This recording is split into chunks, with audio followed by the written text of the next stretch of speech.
Imagine a radar screen over the Persian Gulf. For hours, it has been a void, a clean digital green, tracking the predictable pulse of commercial tankers and routine patrols. Then, in a single heartbeat, the silence breaks.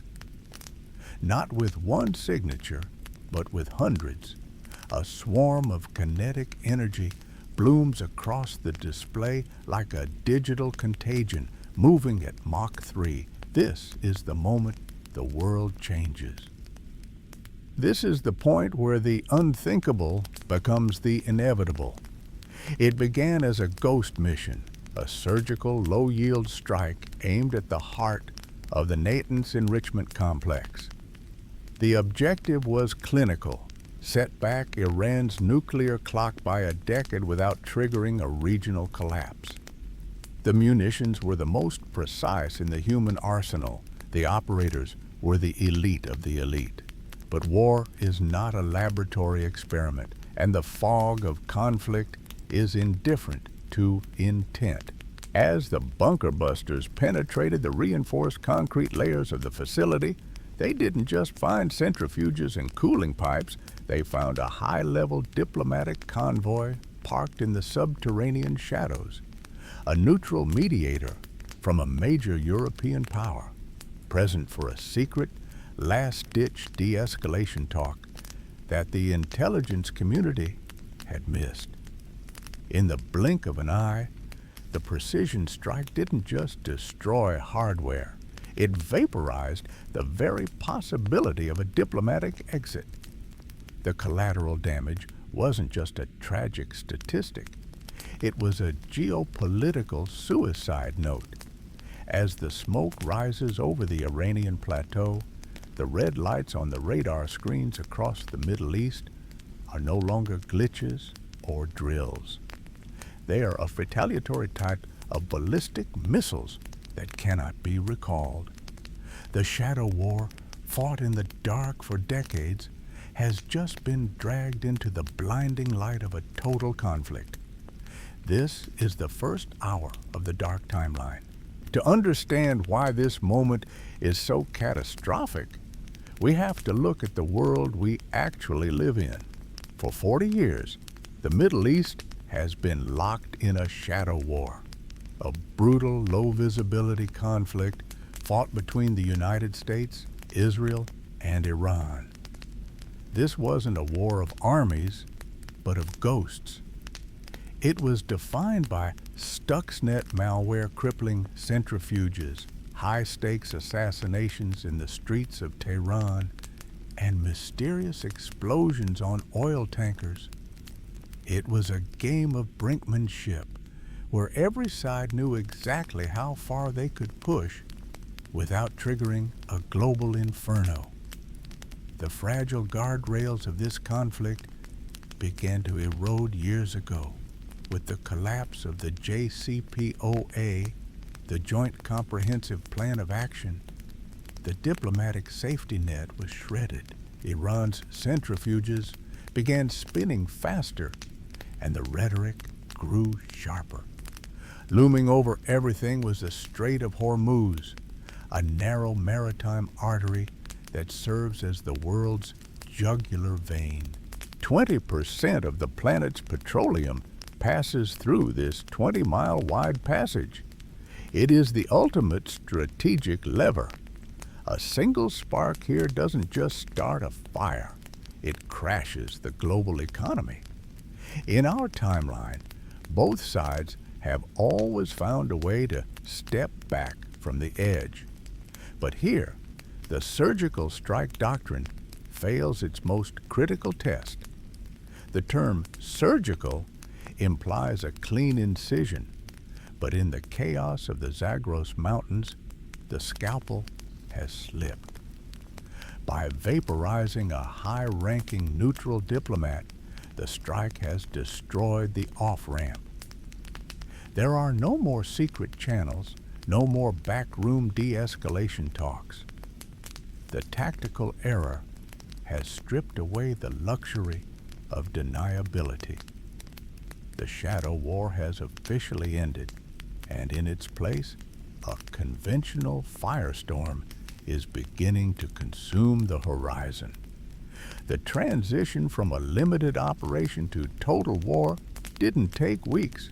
It took seconds. The silence in Tehran is broken not by words, but by a single encrypted command transmitted to the deep silos carved into the Zagros Mountains. Operation Martyr Soleimani II is no longer a contingency plan buried in a general's desk. It is a live, kinetic reality. Within minutes of the botched strike, the desert floor across Iran appears to breathe fire. Hundreds of ballistic missiles, the Fateh 100s, the Qiyams, and the long-range Shahabs, tear through the atmosphere, their glowing plumes visible from commercial airliners 100 miles away. This isn't the symbolic telegraphed retaliation the world saw in 2020. This is a saturation strike designed for one purpose: to overwhelm and destroy. In the high-tech operation centers of Al Udeid Air Base in Qatar and the U.S. Fifth Fleet headquarters in Bahrain, radar screens don't just flicker, they turn solid white. The sheer volume of incoming signatures creates a digital blizzard that defies logic. The Patriot missile batteries and the sea-based Aegis systems are the most sophisticated defense networks in human history, but they are bound by the cold laws of mathematics. For every interceptor launched, 3 more Iranian missiles are screaming toward their coordinates. This is saturation, a tactical nightmare where the defense is simply suffocated by the sheer number of targets. No matter how fast the computers calculate, they cannot outrun the geometry of a multi-front salvo. In Iraq, the Al-Assad Air Base is the first to feel the hammer fall. The ground shakes with the rhythmic, soul-crushing thud of high explosives, turning multi-million-dollar hangars and reinforced runways into craters of twisted rebar and burning jet fuel. In Bahrain, the harbor is rocked as missiles find their mark among the logistics hubs, sending shock waves through the very heart of American naval power in the region. The message from Tehran is unmistakable. The era of the shadow war is over. The American security umbrella that has covered the Gulf for decades hasn't just been poked. It's being shredded in real time. As the sirens wail from Doha to Baghdad, the world begins to grasp the terrifying reality of the dark timeline. The surgical strike didn't just fail to stop a nuclear program, it ignited a regional wildfire that is now leaping across borders with a speed no diplomat can match. The first wave has landed, but for the global economy, the true nightmare is only 20 miles wide. While the smoke still hangs heavy over the shattered hangars in Qatar, the focus shifts from the sky to the sea. The Persian Gulf is a geographic bottleneck, and at its mouth lies a 21-mile-wide strip of water that functions as the jugular vein of the global economy, the Strait of Hormuz. In this dark timeline, Tehran doesn't just threaten to close it. They execute a total blockade. This isn't a traditional naval engagement. The Iranian Navy knows it cannot trade broadsides with a U.S. carrier strike group. Instead, they unleash the swarm. Hundreds of small, ultra-fast Boghammer speedboats, manned by Revolutionary Guard crews and armed with anti-ship missiles and torpedoes, pour out from hidden coves along the jagged Iranian coastline. They don't approach as a fleet. They arrive as a chaotic, high-speed cloud of steel designed to saturate the radar and overwhelm the point defense systems of massive, slow-moving oil tankers and their escorts. But the swarms are only the distraction. Beneath the surface, the true chokehold is being tightened. Thousands of sophisticated sea mines, some anchored, some drifting, some acoustic, are seeded into the shipping lanes. These are modern, smart explosives capable of distinguishing the acoustic signature of a destroyer from a commercial freighter. The blue waters of the Gulf are no longer a highway. They are a kill zone. The effect on the global market is instantaneous and catastrophic. In the boardrooms of London, Tokyo, and New York, the risk premium on crude oil evaporates, replaced by pure, unadulterated panic. Within 6 hours of the first tanker being struck by a suicide drone near the Musandam Peninsula, the price of Brent crude surges by 40%. It is the single largest one-day spike in the history of the petroleum era. The tanker war of the 1980s was a slow burn. This is a flashover. Insurance companies immediately revoke coverage for any vessel entering the Gulf, effectively freezing the movement of 17 million barrels of oil per day. Huge VLCC tankers, vessels the size of skyscrapers, are left drifting in the open sea, sitting ducks for a military that has decided that if it cannot export its energy, no one will. The world's energy supply hasn't just been disrupted, it has been taken hostage. As the first global shockwaves hit the stock markets, the realization sinks in. The crisis in the Middle East is no longer a regional conflict. It is a siege of the modern world. As the global economy begins its free fall, the shadow war steps into the blinding light of a regional conflagration.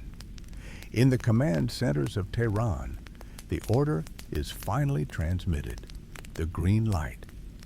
For decades, Iran has cultivated a network of proxies, an axis of resistance designed for this exact moment, the moment the regional Cold War turns white hot.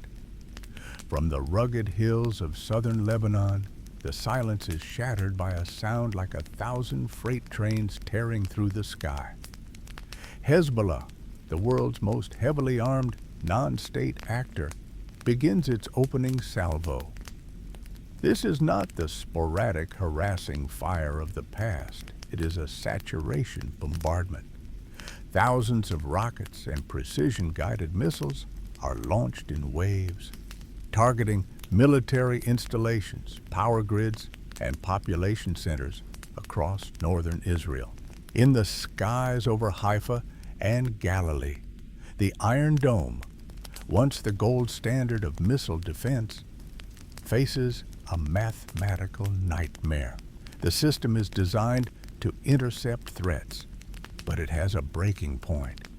Under the sheer volume of the saturation barrage, the interceptors begin to run dry. For every dozen rockets neutralized, 1 or 2 slip through the net. The terrifying glow of explosions on the horizon confirms what military analysts have feared for years. Even the most sophisticated shield can be shattered by a big enough hammer. To the south, the Houthis in Yemen join the fray, launching long-range ballistic missiles and suicide drones toward the port of Eilat, forcing Israel to divide its attention and its air defenses. The Israeli cabinet, meeting in a hardened bunker beneath Tel Aviv, realizes that containment is no longer an option. The Third Lebanon War has begun, but it's already larger than any previous conflict.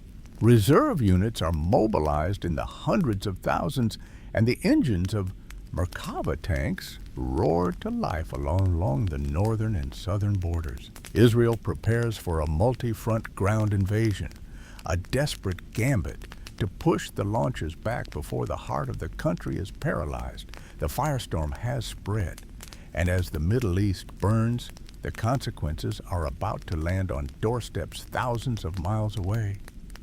While the skies over the Middle East glow with the orange hue of burning refineries and interceptor fire, the first casualties of this new reality are being felt 6,000 miles away. In the United States, the faraway war becomes a local nightmare in less than 48 hours. The closure of the Strait of Hormuz isn't just a headline, it's a chokehold on the American way of life. It starts at the pump. As the news of the tanker war breaks, global oil futures don't just climb, they teleport. Across the country, digital price signs spin like slot machines, jumping from $4 to $7, then $9, then $12. Panic, the most contagious of all viruses, takes hold. Miles-long queues snake through suburban neighborhoods as drivers wait hours for a rationed 10 gallons of fuel. In some cities, police are deployed to gas stations to prevent the desperate skirmishes breaking out over the remaining reserves. But the gas pump is only the visible symptom of a deeper systemic failure. The American economy is built on the myth of just-in-time shipping, the idea that goods will always arrive exactly when needed. Without affordable diesel, the fleet of 18-wheelers that keeps the nation fed and clothed grinds to a halt. Logistics giants suspend operations, unable to calculate the cost of a cross-country haul. Grocery store shelves, once overflowing, are picked clean within 24 hours. The realization is sudden and terrifying. The modern world is only 3 missed deliveries away from chaos. As the president prepares to address a nation gripped by the gas pump panic, the crisis ceases to be a regional skirmish. It is now a struggle for survival at the kitchen table. And as the American public looks inward, paralyzed by the sudden evaporation of their stability, the world's other great powers see a window of opportunity that may never open again. The focus of the conflict is about to shift from the desert sands to the halls of the Kremlin and the Great Hall of the People. While the American public is focused on the chaos at the gas station, the geopolitical tectonic plates are shifting with a violent shudder in Moscow and Beijing. For the world's other superpowers, this isn't just a crisis. It's the opportunity of a century. The faraway war is about to become a global confrontation. In the Kremlin, the calculation is cold and surgical. Russia recognizes that every American missile spent in the Persian Gulf is one less missile available for the European theater. Within hours of the initial escalation, a secure high-bandwidth data link is activated between Russian military intelligence and Tehran. For the first time, Iran's Revolutionary Guard has eyes in the sky. Real-time Russian satellite telemetry begins flowing into Iranian command centers, providing the exact coordinates of U.S. carrier strike groups and the flight paths of incoming stealth bombers. The asymmetric advantage of the West is being systematically dismantled by a silent stream of Russian data. Simultaneously, Beijing moves to secure its own future. While the Chinese Foreign Ministry publicly calls for restraint, behind closed doors, a historic Energy for Security Pact is signed. China pledges to bypass all Western sanctions, purchasing Iranian oil at a massive discount to fuel its industrial heartland. In exchange, Tehran receives a shipment of China's most advanced electronic warfare systems and, more importantly, a permanent diplomatic shield at the UN Security Council. This is the great power pivot. The conflict has officially outgrown the borders of the Middle East. It is no longer a regional surgical strike gone wrong. It is the opening salvo of a new multipolar world order. The United States finds itself not just fighting a defiant Iran, but staring into the combined strategic weight of the Eurasian bloc. As the sun sets over a darkened Washington, the realization dawns. The world hasn't just entered a war. It has entered a new era where the old rules of American dominance no longer apply. But the next blow won't come from a missile or a tank. It will come from the shadows of the digital realm, targeting the very heart of the Western way of life. While the missiles fly in the Persian Gulf, a silent warhead is detonated inside the fiber optic cables of the Atlantic. It is a zero-day attack, a catastrophic exploit of a vulnerability in the bedrock of global finance that no one knew existed until it was far too late. On a Tuesday morning at exactly 9 a.m. Eastern Time, the digital world begins to fracture. It starts with the banking apps. A spinning wheel of death appears on millions of smartphones. Then the point-of-sale systems at grocery stores and gas stations blink out. Credit cards, the lifeblood of the modern economy, become nothing more than useless pieces of plastic. The just-in-time delivery system, already strained by the oil crisis, now has no way to process payments. At ATMs, lines stretch around city blocks only for the machines to display a chilling "service unavailable" message.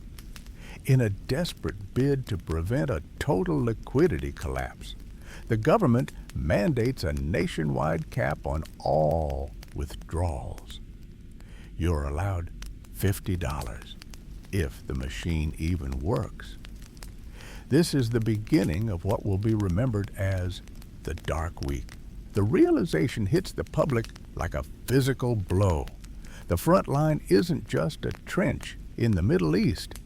It is the router in your living room and the server farm in Virginia. Modern war is no longer restricted to high explosives and steel. It is fought with means of malicious code that can erase a lifetime of savings in a millisecond. As the Western financial sector teeters on the edge of total erasure, the debate in Washington shifts from containment to a desperate final solution. But as the Pentagon looks toward the Iranian mainland, they see a geographical fortress that has broken every empire that dared to enter it.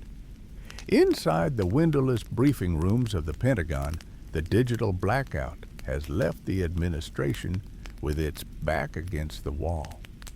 Public fury at home is boiling over, and the ground option, once considered a strategic impossibility, is now the only card left on the table. But as the Joint Chiefs of Staff zoom in on the satellite imagery of the Iranian heartland, they aren't looking at a target. They are looking at a fortress. They call it the mountain trap. Iran is not the flat, open desert of Iraq or the rolling plains of Kuwait. It is a topographical nightmare. To the west and south, the Zagros Mountains gaze like a jagged, impenetrable spine stretching for nearly 1,000 miles. These are not merely hills. They are vertical walls of limestone and shale, with peaks reaching over 14,000 feet. For an invading force, this geography is a logistical cemetery. To reach the seat of power in Tehran, an armored division would have to traverse hundreds of miles of narrow, winding passes and treacherous switchbacks. In these bottlenecks, the technological superiority of the United States is neutralized. A single insurgent team with a shoulder-fired missile hidden in a cave or perched on a ridgeline can halt a multi-million-dollar tank column in its tracks. There are no wide-open spaces for the air-land battle doctrine to succeed. In the Zagros, there is only the kill zone. The ghosts of the past now haunt the halls of Washington. The Pentagon remembers Afghanistan, a 20-year quagmire in a mountainous land that eventually broke the American will to stay. But Iran is 3 times the size of Afghanistan, with 4 times the population and a modern, industrialized military. To even attempt a conventional occupation would require a mobilization of millions of troops, a draft not seen in 50 years, and a level of national sacrifice that the dark week has already made impossible to sustain. The strategic reality is cold and clinical. Iran is geographically unconquerable by conventional means. It is a nation designed by nature to resist empire. Yet, as the American economy continues to bleed and the public demands a definitive end to the chaos, the White House finds itself caught in a paradox. To stay out is to accept a slow, decline. To go in is to step into a meat grinder that could swallow a generation. But while the generals debate the impossible, the map itself is beginning to change. The fire lit by the initial strike is no longer contained by national borders. As the central authorities in the region turn their eyes toward the looming mountain war, the land between the Mediterranean and the Persian Gulf begins to fracture. The very idea of the nation-state is about to dissolve into a chaotic, multi-sided firestorm. As the American war machine stalls at the foot of the Zagros, the surrounding nations begin to liquefy. On the digital maps in the Pentagon Situation Room, the crisp black lines defining Iraq and Syria are starting to blur, then fade, and finally vanish altogether. This is the birth of the gray zone, a lawless 3,000-mile corridor of fire stretching from the Mediterranean to the Persian Gulf. In Iraq, the fragile central government in Baghdad effectively ceases to function. The country is cleaved in 2. In the south, Iranian-backed militias seize control of the oil fields and the ports, declaring a sacred defense of the Shia heartland. In the north and west, the remnants of U.S. forces find themselves besieged in isolated outposts, surrounded by a hostile population and a dozen different insurgent groups, each with their own agenda. The supply lines that once fed the American military are severed. Every convoy becomes a suicide mission. Across the border in Syria, the situation is even more chaotic.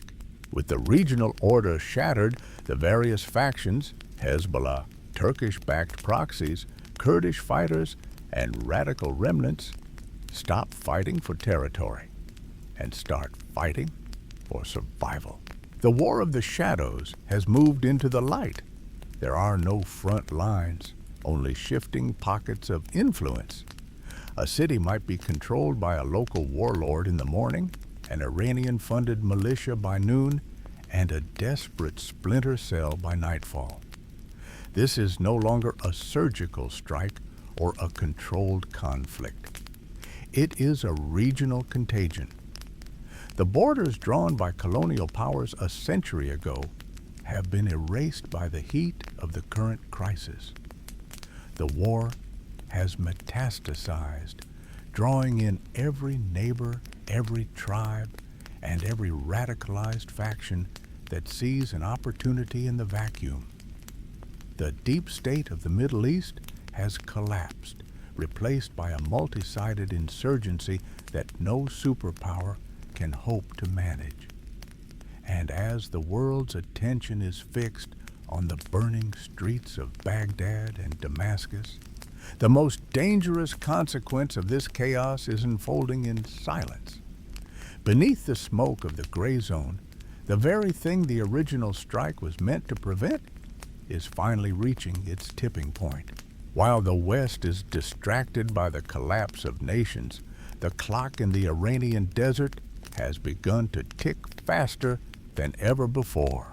While the world's attention is fixed on the burning streets of Baghdad and Damascus, the most dangerous consequence of this chaos is unfolding in silence. Beneath the smoke of the gray zone, the very thing the original strike was meant to prevent is finally reaching its tipping point. While the West is distracted by the collapse of nations, the clock in the Iranian desert has begun to tick faster than ever before. In the windowless rooms of Langley and Tel Aviv, the mood shifts from frantic to paralyzed. Satellite imagery, filtered through the haze of regional fires, reveals a terrifying void. The reinforced concrete ruins of the Natanz and Fordow enrichment sites are empty. Not destroyed, empty.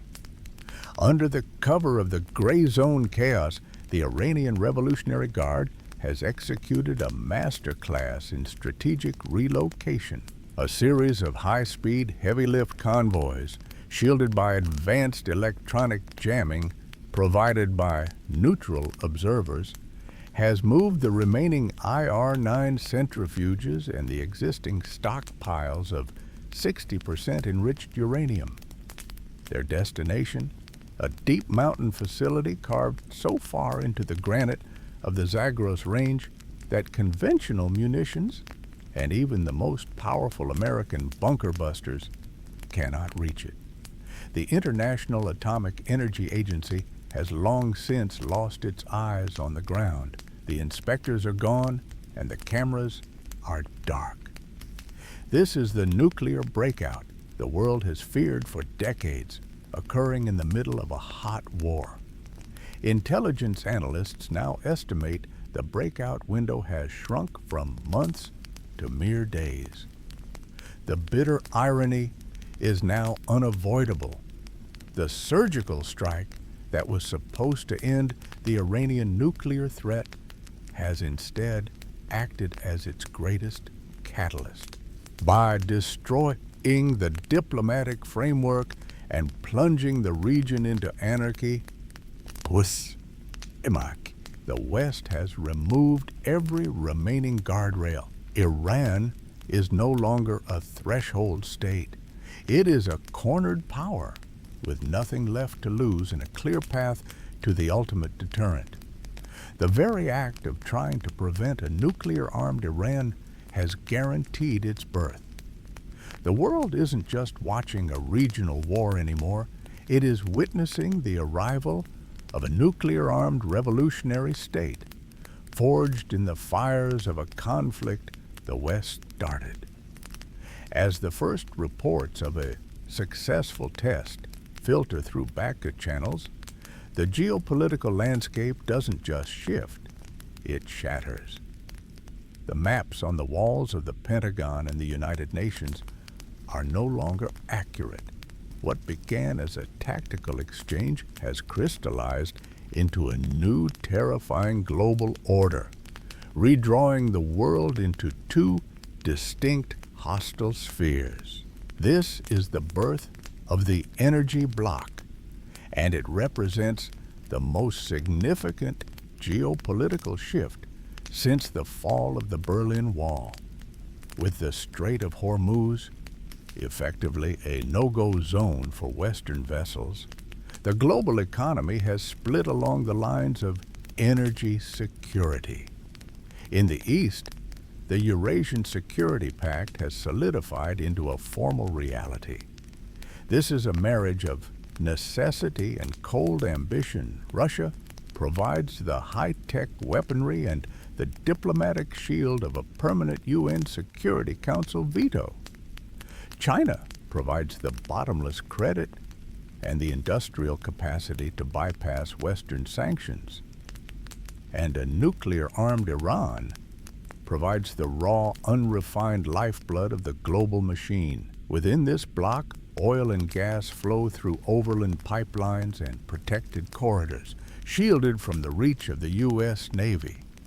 In response, the Western alliance has been forced into a defensive, isolationist crouch.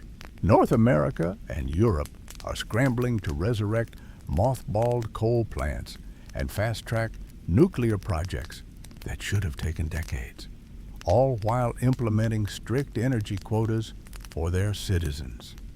The rules-based international order that defined the last 30 years has evaporated. The payoff of this timeline is the definitive, violent end of the post-Cold War unipolar moment. The era where Washington could dictate global terms through a mix of economic pressure and carrier strike groups is over.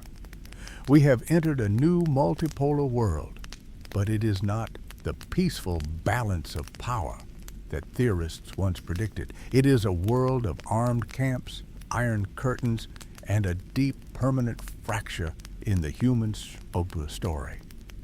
The global village has been burned down, replaced by two fortresses, staring each other down across a sea of oil and fire. As the diplomatic cables stop flying and the trade routes go dark, the focus shifts from the grand strategies of kings to the cold reality of the streets. The macro crisis is about to become a very personal tragedy. The grand strategies of the powerful always have a final crushing cost. And in this timeline, that cost is paid in the currency of everyday life. The energy block isn't just a line on a map. It's a cold radiator in a London flat and a closed sign on a family-owned trucking business in Ohio. In the great cities of the West, the vibrant glow of the 21st century has been dimmed. Streetlights flicker out to conserve the dwindling reserves of the grid, leaving boulevards that once buzzed with life in a ghostly pre-industrial shadow. Grocery store aisles, once symbols of endless abundance, are now gaunt corridors of bare metal and dust as the just-in-time shipping model, the heartbeat of the modern world, flatlines under the weight of the tanker war. But the most haunting image of this dark era isn't the empty shelves, it's the faces of the young. A generation raised on the promise of global connectivity and the end of history now finds itself standing in line at recruitment centers and mobilization depots. They are the children of the digital age, being handed rifles and tactical gear to fight a war over geography and fuel, concepts that felt like relics of a distant, bloodier past. In the Middle East, the gray zone battlefields are littered with the wreckage of a century's worth of progress. Families in Basra, Tel Aviv, and Isfahan huddle in the ruins, caught between the hammer of state-sponsored fire and the anvil of insurgent chaos. This is the somber reality of the dark timeline. It is a world where the optimism of the new millennium has been traded for a grim survivalist endurance. The global community has dissolved into a collection of frightened neighbors, each looking across the border with suspicion. The long peace didn't just break. It was dismantled, piece by a series of escalations that no one had the courage or the wisdom to stop. we are left looking at a world that is colder, hungrier, and infinitely more dangerous.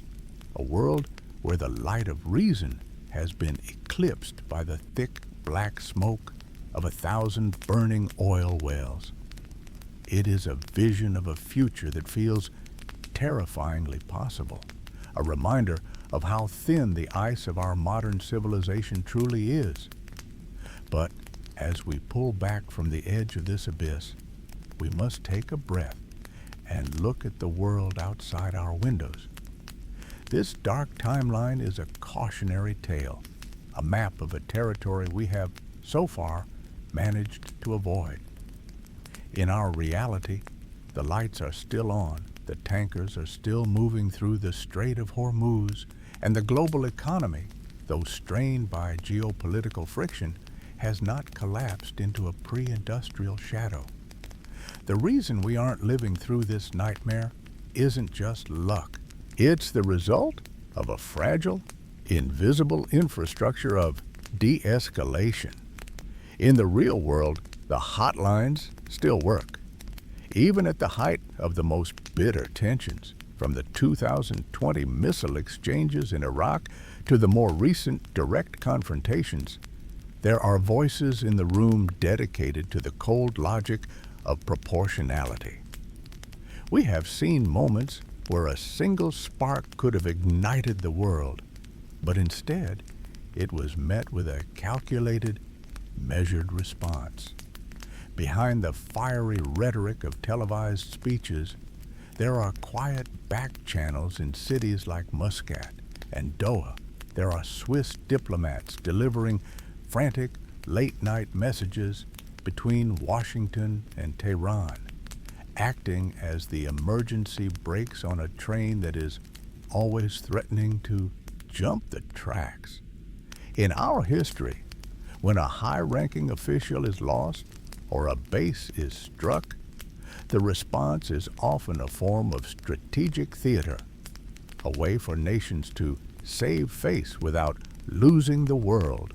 We live in a reality where the shadow war remains in the shadows, precisely because both sides understand that the alternative is the total destruction we've just envisioned. The surgical strike stays surgical. The red lines are often blurred by design, allowing for an exit ramp before the point of no return. It is a tense, uncomfortable, and often violent peace. But it is a peace nonetheless. We have traded the catastrophic clarity of total war for the messy, frustrating work of crisis management, and for that, we should be profoundly grateful. We live in the world where the worst-case scenario remains a what-if rather than a what-is. The lesson of this dark timeline isn't that war is inevitable, it's that peace is a choice made every single day. We often mistake the absence of a global catastrophe for a natural state of being. It isn't. We are living through an anomaly, the long peace, a period where the machinery of destruction has been kept in check, not by a lack of will, but by a terrifyingly clear understanding of the consequences. Peace in our modern era is not the absence of conflict. It is the management of it. It is the grueling, often invisible work of preventing a spark from becoming a firestorm. It is the choice to communicate when every instinct screams to strike. We walk a tightrope every hour of every day, suspended over the very fires we just envisioned. It is a fragile, glass-thin reality, and it requires constant vigilance to maintain. History is not a straight line. It is a web of infinite possibilities, and we are only ever one butterfly effect away from a very different world. If you found this exploration of the dark timeline haunting, subscribe to join us as we continue to map the edges of what could have been. But we want to hear from you. Which moment of history should we look at next? What if a different red line had been crossed or a different leader had made a different choice? Tell us your what if in the comments below, and we may explore your timeline in our next video. Until then, remember, the world we have is the only one we get. Let's hope we have the wisdom to keep it.